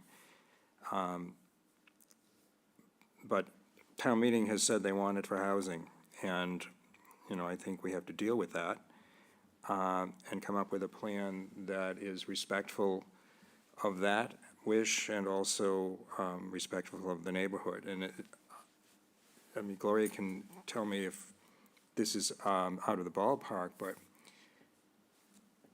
could we not put out an RFP that includes the possibility of reuse of the existing structures, or as an alternative, new structures?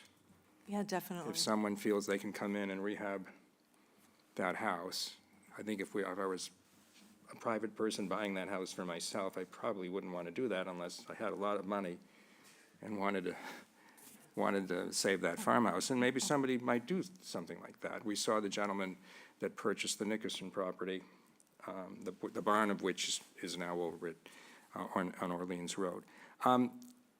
I want to say that, and I think this is in keeping with the historical use of the property, I have a little bit of difficulty getting to a point of wanting to see more than 2 or possibly 3 structures on that property. So the scenario that, Mr. Chairman, that you pointed to had 4 structures as I saw it. I think that probably is a bit much. I certainly would be pleased with 1 curb cut. 2 curb cuts is the most I would like to see, but that's sort of where I'm coming from. And I think if we have Courtney, can you go to the 1 curb cut, 3 structure scheme that we had up earlier? I think it's the bottom row, right side, yeah.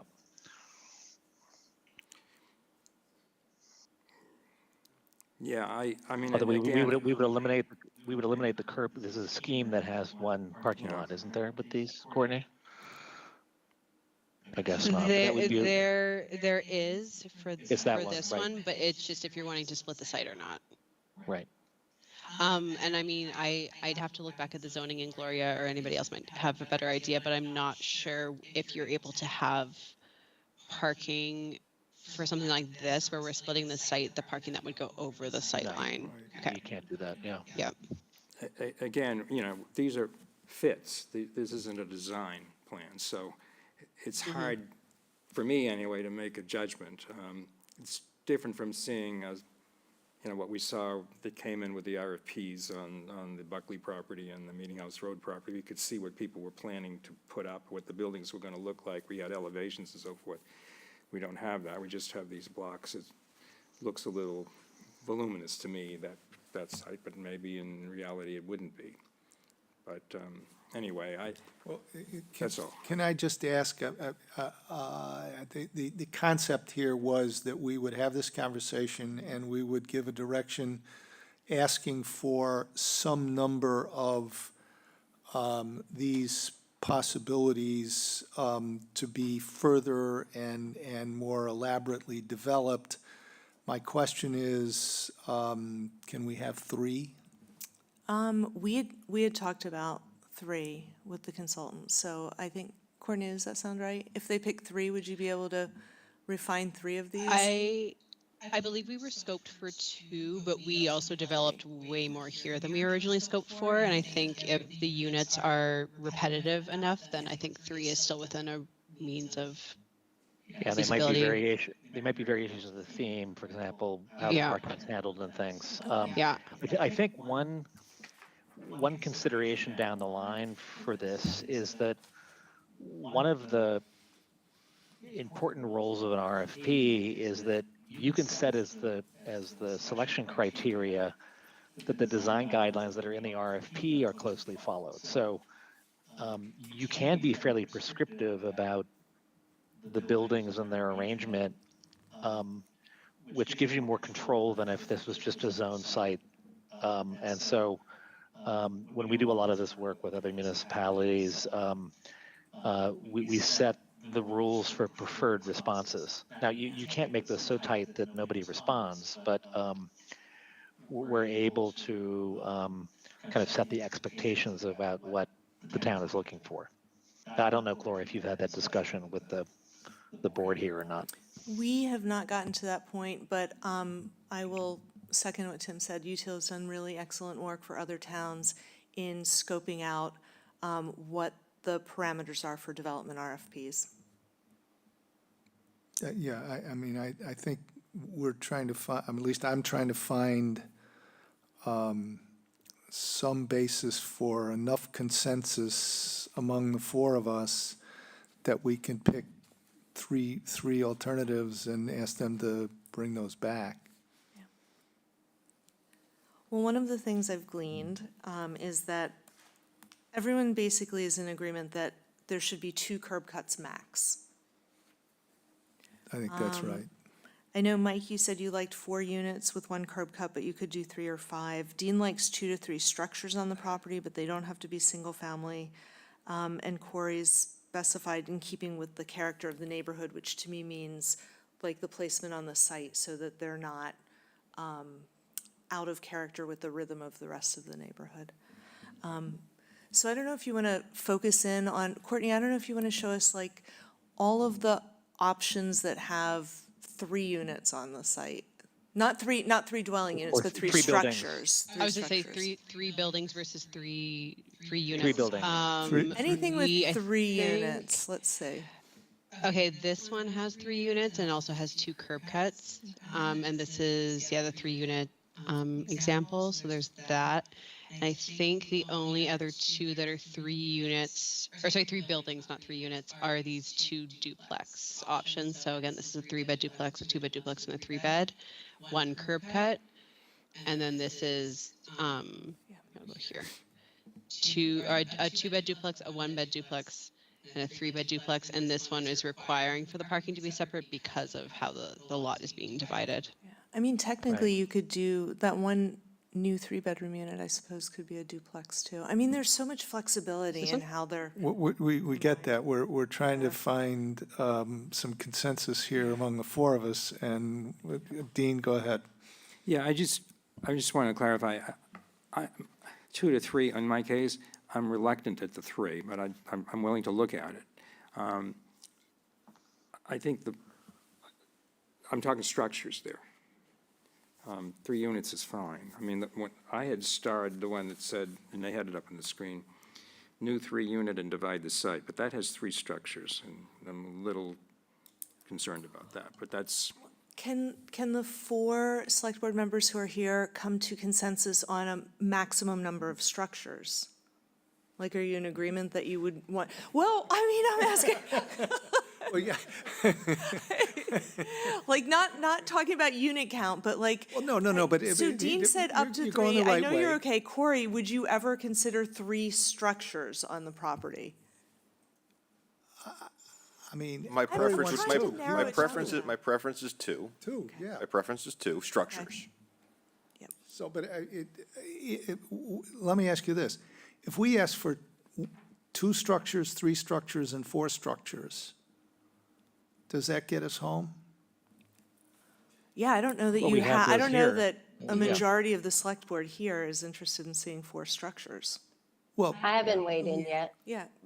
sorry, go ahead, go I mean, ahead. I'm only sitting out here as like, yeah. I think we're almost there at the 3 structures. I mean, it could, if we looked at 3 structures, no more than 2 curb cuts, I'm fine with that. That also, I think, that would consider, like, if it's just two, you could still get a good idea about that. You're looking at how much more money we have to spend to do this? Is that what we're, or what the contract was, Gloria? You mean Or for, just fine tuning it down? for the test fit project? Yes.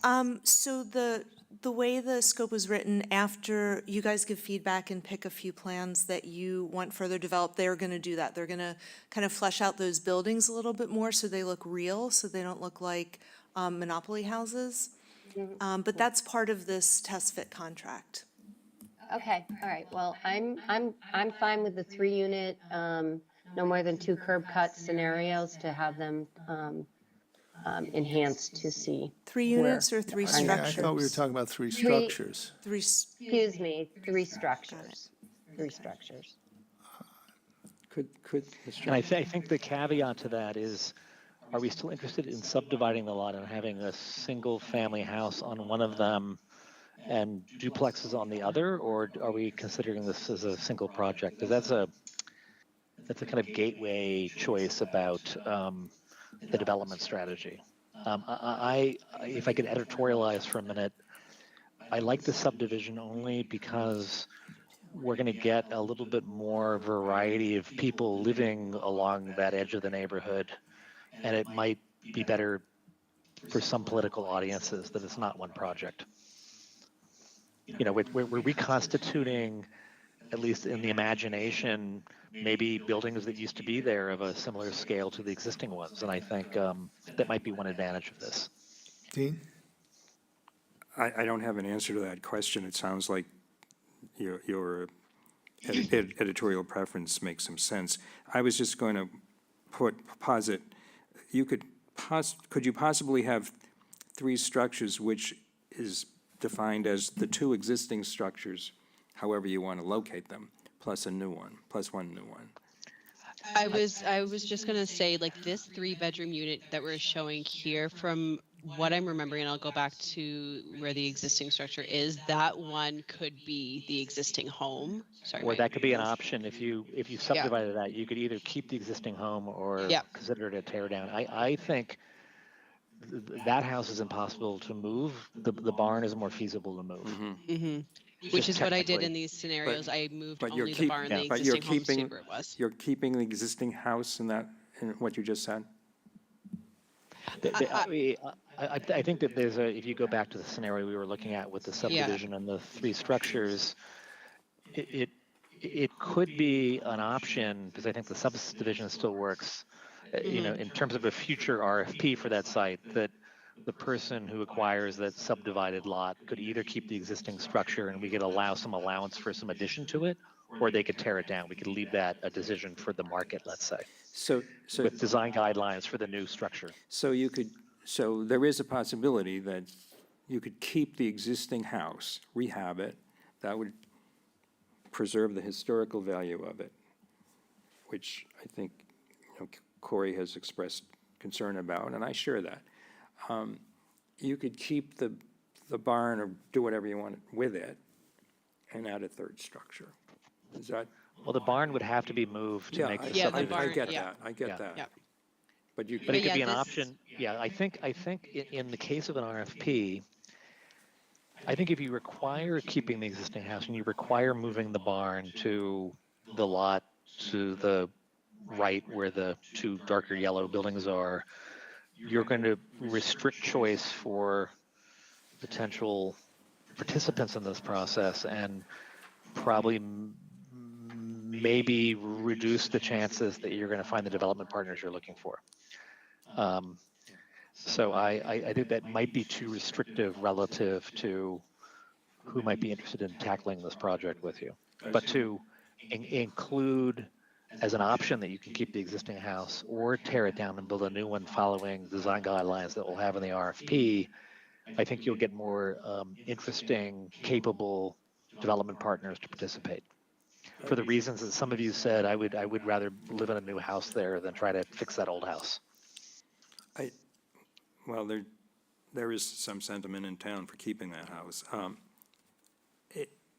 But are you, I want to make sure I understand you. Are you saying that you either, in your RFP, make clear you want to keep the house or give them the option of replacing it? Right.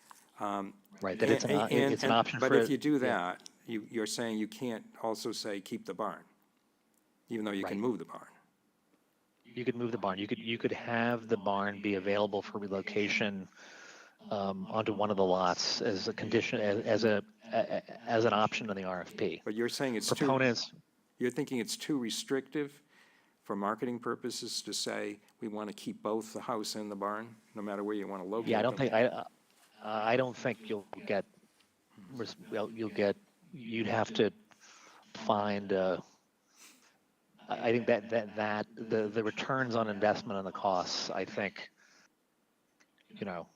I think it's a marginal proposition for a development partner. And sometimes it's really hard to redevelop barns and agricultural buildings for housing. Like, just because it's in better shape structurally, because it does have a post and beam structure, doesn't mean that the cost to redevelop that for an entirely different use, which is housing, wouldn't be prohibitive. Yeah, because of Massachusetts Energy Code and I mean, I think it's more likely the house would be redeveloped than the barn, personally. Yeah, but again, challenging because of, The house is Because of the code condition, challenges as I well. know.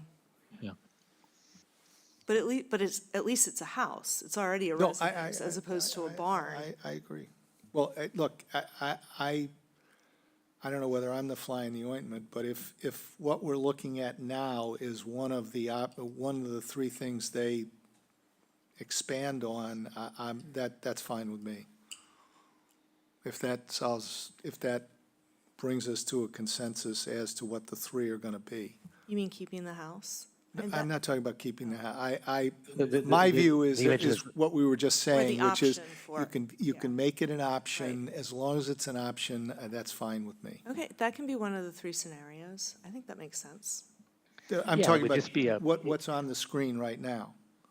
I'm not talking about Well, I mean, that's not really the location of the existing house right now. That's a, Yeah, no, but the he- existing house moves a little. I know, but Yeah. I think what he's saying is, this is the base option, but then in the RFP, we'd have an option, if you want to, you could keep the existing house, right? I That's think That's fine. the qualification, that this is the base option, right? yes, yes. And then can we go down to the single parking lot option too? And I suppose this would be the other option. If somebody wanted to bid on both lots and do a single project and have a single parking lot, it's kind of a sub-option of the other option. It has to do with a decision by a development entity whether they want to just tackle the two duplexes or pull the house into the development. I'm just thinking about, optionality that might be built into a future RFP, because the built form along the road would be the same and you'd have one less curb cut. To me, this, in terms of identifying three things that were going to get expanded, to me, this is the same thing as what we were just looking at. For purposes of looking at how does it look, Visualization. how does it look in the neighborhood? Yep. And what do the Yep. buildings look like, and what's the architecture and all that, they're the same. Okay, yep, right. got it, yep. And then we could have two site plans and say, as part of that presentation, there's two ways to do this in terms of lot subdivision, but it's the same cadence of buildings along the road. I like that word, cadence. Do we have a two single-family house, one duplex option as part of our mix? Two single family, one duplex. No, we have a two and two, but Right, I mean that's feasible. You just take one of them off. right. I think we were trying to maximize density in these 4 to 6 unit options, so that's why we're leaning more towards the duplex side instead of the single family side. I think a couple of people on the board here have said the same thing, which is, our goal was to maximize the number of units and still have it look contextually appropriate and retroactively inevitable as if they were always there. And so, and as a strategy, it's a design strategy that's been called gentle density lately, which is to use kind of picturesque roof forms and footprints that are compatible in terms of the building footprints with nearby buildings to still take advantage of maximizing housing production here. So it's why we were doing our best to get the 5 and 6 unit schemes to look really good. So that was in our the iterations we generated at first with Gloria. We were seeing how far we could go with it, and I think we landed on 5 to 6 units being as much as you could do and make a really nice kind of streetscape along there. And so I like the 3 building rule because I do think it's tough in that narrow part of the lot to get a house to work well anyway. So I like the 3 structure rule. Yeah, even for the ones where we were doing 4 unit, you kind of have to rotate it to be along the narrow side to get something to fit here nicely due to the setbacks. Can I then propose, as the consultant here, a game plan? Is that okay? Sure. Yes, please. Which is, I think one scenario would be going from right to left, single family house, duplex, and with minor variations, that could be 1 lot or 2 lot. And then I think we should do a 2 single family, 1 duplex option that would be roughly the same site plan, and Gloria and team, we can decide, do we want to have single family house, duplex, and then single family, or single duplex? Maybe if you go to it might want to be single family duplex just because of the other structures along the road. And maybe that really does boil it down to 2 options. I'm throwing that out as a as a working consensus framework. Attempt. Attempt. Yeah. Dean, Which you I'll have turn it something back to say? over to the board to. My problem with that is that you're not including a 2 structure. It sounds like each of their options has 3 structures on it. And I'd like to see one that has 2. I'm not saying 2 units, I'm saying 2 structures. Maybe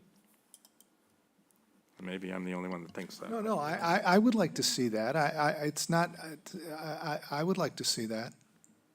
But it could be 2 duplexes or Yeah, single family and duplex. or a duplex and a single family. Yeah. Two structures would be my preference. We need 2 structures. Okay. So just for my understanding, we're saying we want 2 3 structure options and 1 2 structure option. If that's not Correct. being We have- too greedy, that would be wonderful. We only have 2. We have one option is house duplex, because the lot subdivision and the parking is not going to have an impact on the perspective views we do. And then we're going to have a single family house duplex option, and then we're going to have a 2 structure option, which I think would want to be 2 duplexes because we want to have enough units here that this is all worth the town's while, right? And in that sorry, I'm getting mixed up in my head of unit versus structure. In the 2 structure option, would we prefer if we were to divide the site or say that it's 1 large site? This is a question for the town. I think Or we're for going to have Tim. to keep it 1 site because we can't shove a duplex in the lot to the right. Yeah, I'd have to see if it would fit, but it would have to be something like this where it's long and narrow to be able to fit on the side. Yeah, I don't think we should do that. I think we'd rather keep it a single lot, leave the lot as it is. Okay. Can we say then that we're going to have no fewer than 4 and no more than 5 units? As we search for the guardrails here. Well, I mean, you could have 6 units if 2 of them were smaller one-bedrooms. I think what he suggested, I mean, it may not get a unanimous vote here, but people might be able to accept it. Yes? Except what? Agreed. No more than 5 and no less than 4. Units, Well, I would say units. no, for me, I would say no less than 3. Units we're talking about, not. I know. But you're saying you want to have at least, let me, This is, I'm hearing this is largely an economic comment from Util. What I'm going to say to try to get you comfortable here, Dean, is that if we're looking at 2 duplexes on two structures of each one being a duplex, that gives us enough to decide if we want to and we think it's economically feasible to cut one of those down to a single-family home. but one of the 2 structure options, but one aspect of the 2 structure option is that one of those structures could be the existing house. Right. And are you talking about making a duplex, a 2-family house out of that? Because that's. No, you're not. You're No, not. no. No. I mean, I'll be honest with you. I realize you and I are maybe a little bit in a different place, but to me, saving that house is just a bridge too far. I mean, I think that's and just probably the purely. reality. I agree with that. Okay. But if someone can come in with a proposal to do it, we would certainly look at it. I don't want to discourage that. But if these 2 structures were in great shape, I think all we would be talking about is using the house as a single-family dwelling and maybe putting 2 units in, and that's what I'll we're be doing. honest with you, I would be talking about selling the property, but, Yeah, but anyway, The sad Yeah, go reality is that is probably the most economical return, but it's not on the table. no, I wouldn't necessarily say it's No? not on the table. You could subdivide the house and sell that, and then put the returns into the other half of the property. Mike, But, Mike, yeah, go ahead, I'm sorry. Mike. Yeah, go ahead. I feel like we're going down a rabbit hole right now. I'm just, we're trying to get to a consensus on what we are looking at and what we want the consultants to go ahead and do next. And I just feel like we're just going someplace I'm not sure is going to be beneficial to us.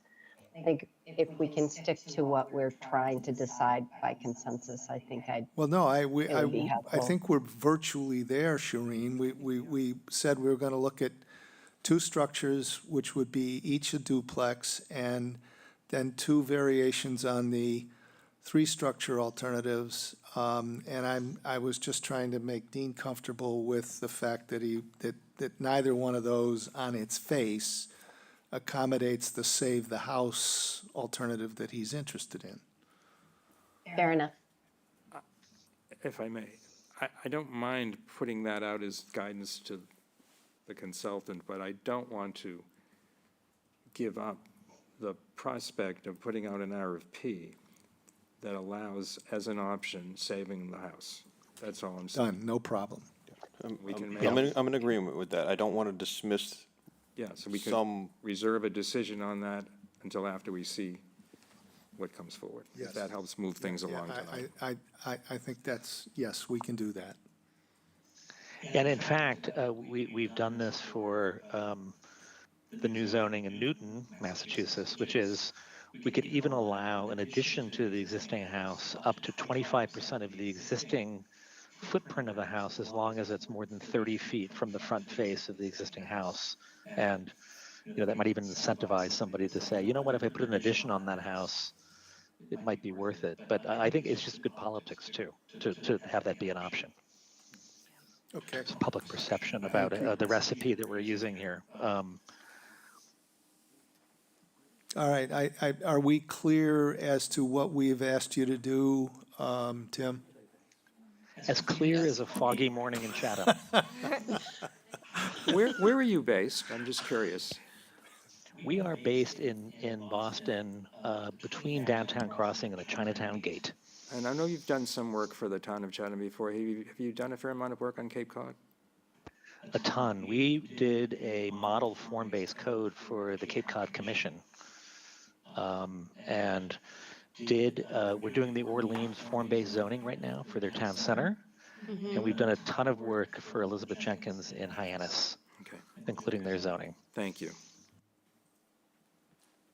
And Provincetown as well. We were working in Provincetown. Currently. Yep, currently. currently doing the Finishing rezoning up of that, Shank- Yeah, I'll be seeing you Yep. guys Shankato Road. and see you tomorrow night for that.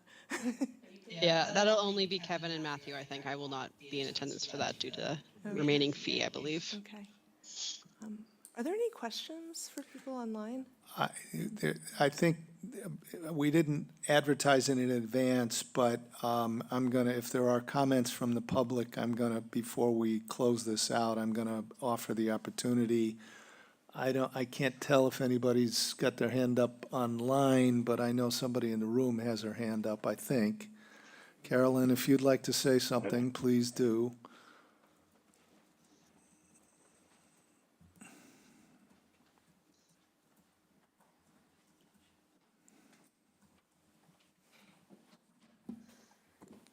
Carolyn McClellan, Chair of the Community Housing Partnership.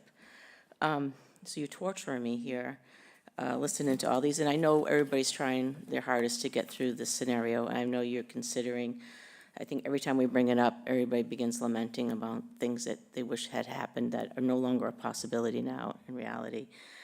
So I understand that. I did want to throw out one test fit scenario that I didn't see, and I'll ask Gloria if financially is this like one of, I think one of the better scenarios would be to subdivide the lot, so you have two lots. You make one single family home, and then on the other one, I'm gonna say a bad word, I'm gonna say triplex, one building that had 3 units in it, so you only have the 2 units. And then on that triplex one, you could have one unit would be affordable. You could have it a 1-bedroom unit at 80% AMI for a couple or a single, and then the other 2 units could be attainable. Now, a triplex wouldn't be too big. There are properties on that road that are huge, sitting on a 20,000-foot lot. So you wouldn't have to have, I don't know how the building could be, I don't know what the square footage would be of 2 1-bedroom units and a 2-bedroom unit on one side, and then the single family on the home on the other. I would love to see what that might look like. Love it. And I think financially, that would involve a great incentive for the developer and the minimal commitment for us to subsidize. So I would like to see that scenario. I guess that's all I have to say at this point. Thank you. Okay, thank you. Anybody else online?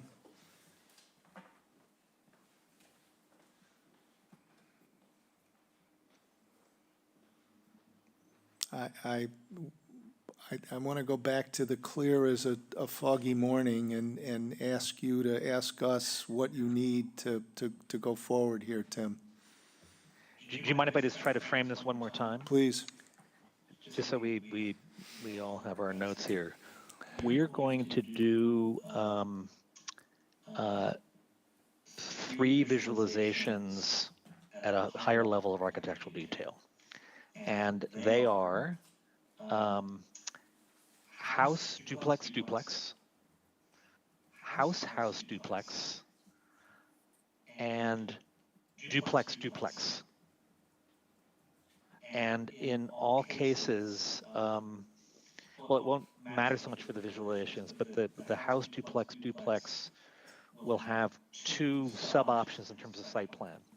The house, duplex, duplex will either be one parking lot that's shared, or the house will be on a separate lot, and it'll have its own tandem parking, and that'll be the option where it's optional to keep the existing house. But those won't be part of the visualizations. It'll be more the strategy going forward as we look at the visualizations of those 3 perspective views. Does that? That accommodates what I thought we were talking about, but I think everybody ought to sign on or off on their own. I think that's what we said. Yep. And I just wanted to say, the idea that Carolyn just put forward is something we can talk about when these come in. if we wanted. I mean, we can make whatever That's fine. decisions we want at that That's point. fine. We could scrap all three and come up with a fourth. Yeah. It captures concepts that I'd be willing to have further conversations with, some less than others, but yes, it is a direction that I'm willing to go in. Okay. Shereen? Go ahead, Shereen. Oh, you're muted, Shereen. Yes, thank you. I'm fine with the scenarios that are discussed. I am interested in what Carolyn did say, though. Okay, good. I have one final clarification question for these couple of scenarios. Are we wanting, in the scenarios that we're going to be proposing, the three of them, are we wanting to maximize the density in terms of maxing out that it's a 3-bedroom, 1 unit, a 3-bedroom or 2 3-bedroom duplexes, or are we wanting to do it in a way that's kind of keeping with the character in terms of showing different duplex sizes that are like a 3-bedroom duplex, a 2-bedroom duplex, a 1-bedroom duplex? Like, are we wanting to maximize it or kind of stylize it in a way where it shows variety? Let's work that with Gloria. I think getting the design right, we might back into the unit mix. Yeah. That's what I suspect. And my only comment is my concern about a triplex is it makes the building form very big. It is quite large. I made sure when I was doing all of these, though, that it was below the maximum building height currently, but we can also attempt to make them smaller with dormers and stuff. I